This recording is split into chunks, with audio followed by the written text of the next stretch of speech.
We are in Florence Court National Trust. A local farmer, Derek Thornton, rents the land and we do our slurry.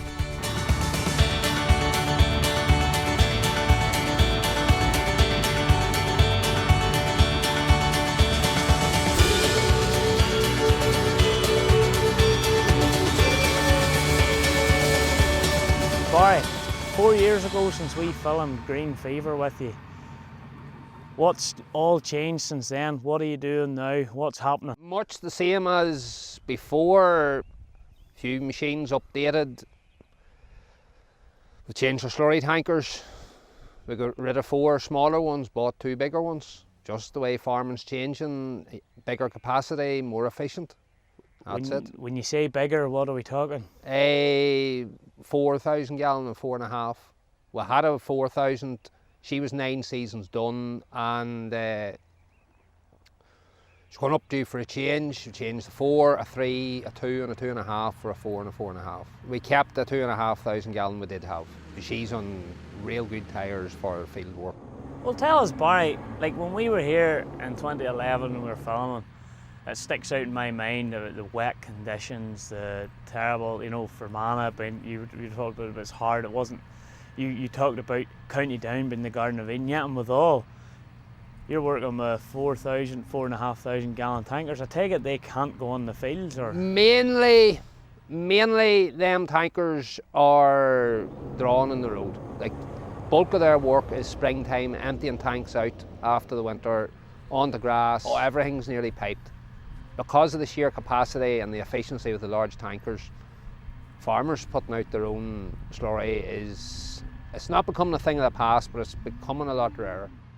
Silage equipment, Barry, the last time we were here it was the Valtras, the Red Rocks, the Manitou, and if I'm not mistaken, it was the second 90, it was a 90-50, and then when we arrived it was the first season of a 90-60. Yes. Are we still in the 90-60? No, we bought a new 600 last year. It's the equivalent of the 90-60, an extra 10 horsepower, but way even better. Whenever you're pushing her on very hard, if you let the engine revs drop below 1600 engine revs, there's a fair chance if you hit a lump you were outredding the spout. The 600, I have had her killed down to 1250 engine revs and she's still putting it up the spout. The change from 3 separate blades on the blower system across to one complete blade, and the difference it has made the blowing power is unbelievable. She'll even handle clay. Would she blow clay like the FXs yet? No, maybe not just there, but she's getting very close. You can put clay up through her, but if you just hit a wee bit too much, you will still jam her. Whenever wine gets under pressure, I get time to play about, and all the books tell you, drive her 1850 engine revs. Kill her down to that. I thought that's a load of twaddle. Massive force cut, 40-foot row. I drove her flat out, leaving her sitting up over 20 engine revs. She was using 109 litres an hour. Next load, hammered her down to 1800, 97 litres an hour, and lifting more grass per hour. So the harder you drive her, the more money Barry has. So simples. Well, on the economics front, 2011, you were telling us, you know, it was a tough job. You know, it really was hard work, but you love it. One of the reasons you do it. 4 years later, what are you saying? Still have got no wit. But no, grass is probably going to come. There are a lot of cowboys in our areas. There's some good silage outfits. There's a lot of cowboys. Our customers, a very good customer base. They want somebody reliable.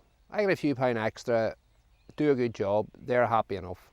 We've moved up with 2 front and back mowers now, instead of a front and back and a trailed, so we can mow a good day there. We're mowing 180 acres plus a day.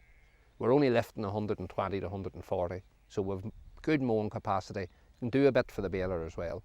Moved to a 40-foot rake, away from a 30-foot rake, and between the rake and tractor and harvester, we're saving almost half a gallon of diesel an acre.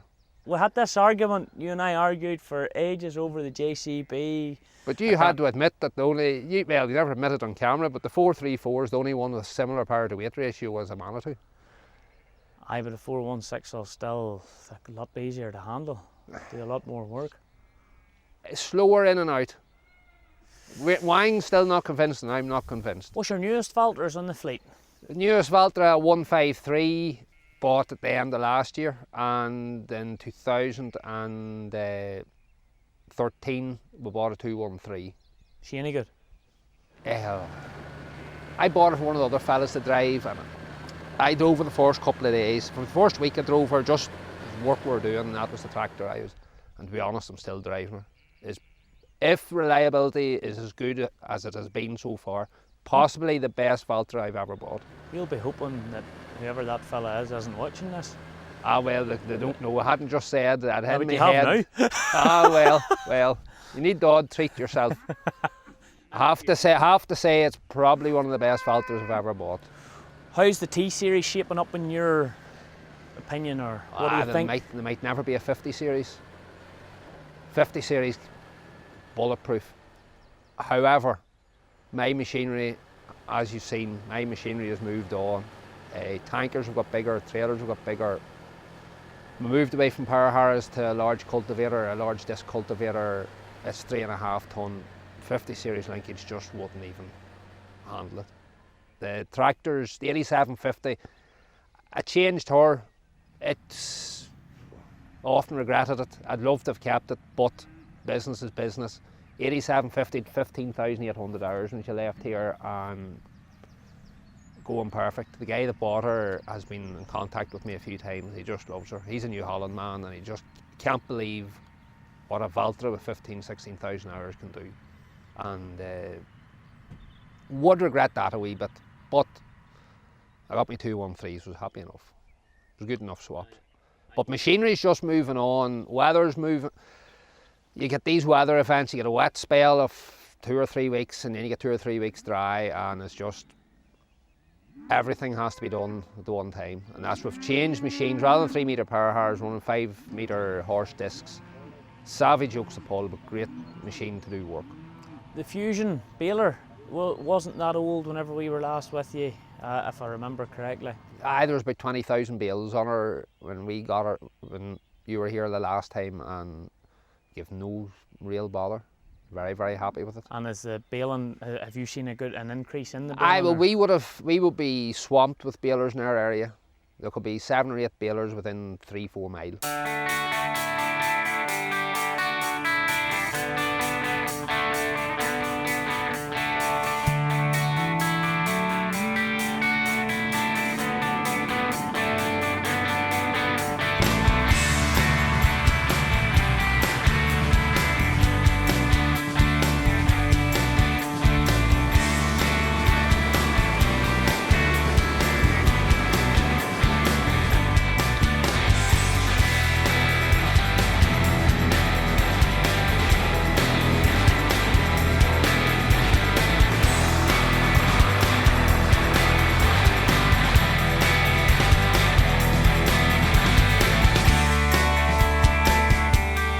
So all in all, 4 years later, is Barry still as happy? I'm still happy. Grass is going to get better for us. We've been through the worst, just people nipping at our heels. General recession. There's the odd farmer I used to work for, he's not a farmer anymore, which is very, very sad. But most businesses have had the same problem, most industries have the same problem. Just recession got tougher. For ourselves, the biggest problem at the minute I'd see is the change in single farm payment, and the price of machinery is starting to get scary. I'd say the price of machinery, I hope it peaks in the next 2 years, or I'm going to see it very difficult for contractors to justify a new plant. The tractor's over 100,000. It was grand when we could spread slurry all through the winter. Now we have only really 9 months work that we can do. It's hard to justify that tractor at 100,000. I would even notice farmers that were buying new tractors have gone back to buy tidy second-hand tractors, just because it's not that the fear of AdBlue. We have 2 identical tractors, one's AdBlue, the other isn't. The one that's AdBlue, anywhere between 10 and 15% easier in diesel. So AdBlue for me is not a problem. Back to tractors, have you tried anything over the last 4 years, have you had anything new in the yard? I tried Massey Ferguson, the 7624 out. I had a T7 250 New Holland out. And? T7 250, very impressed with power, drivability. Similarly laid out as the Valtra. Everything was where it should be, in my eyes, and a real good tractor until we hooked her onto the subsoiler. And she was on Firestone tyres, so I don't know if it was the tractor that tyres, but she could pull nothing. Same front weight, we put our own front weight, and I finished it with me 160.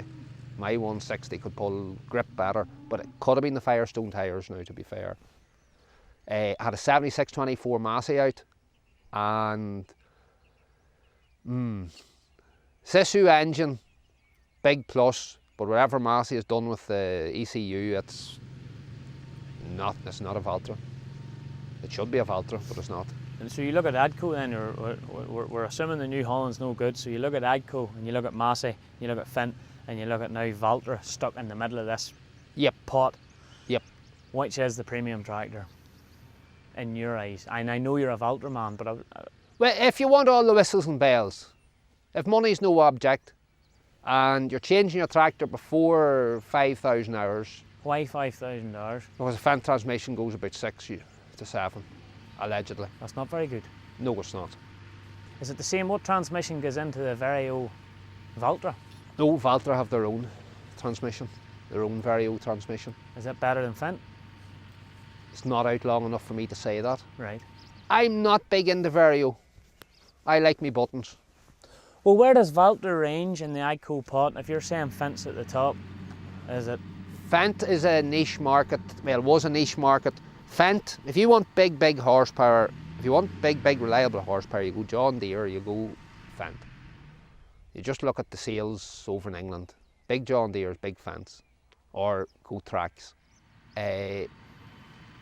Them big tractors, tyre technology has moved on, and they're probably starting to give Tracks a wee bit of a hammering because of the better on hills, less scrubbing at the ends, on the end rigs. Tyres are definitely moving on. Fendt, we had a Fendt years ago, great tractor. We bought a Valtra, better tractor. What was your Fendt? She was a 311. And great tractor. Great to grip, ground clearance was bad. Ploughing in moss was disaster. Hitch was very low, wheel spun, wheel went down 3-4 inches, just bottomed out.